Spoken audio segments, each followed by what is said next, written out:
Ano, did you purposely pick them or nag-fall lang sa slot nyo? Or did you really pursue them, those two guys? Si Andre Caracot, dinatnan ko na sa team. No? I was coaching NLEX before and then I transferred to NLEX. Andyan na siya. No? So Okay.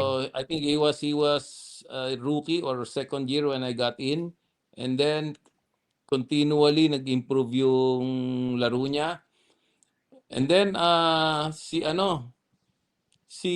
Adrian Nocum, number 24 yan sa draft.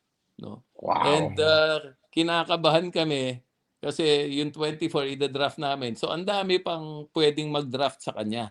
But we Yes. saw him in Mapua, we saw him with San Juan, no, we saw him in the yung draft combine. Sabi namin ang bilis ng batang to, may toughness siya.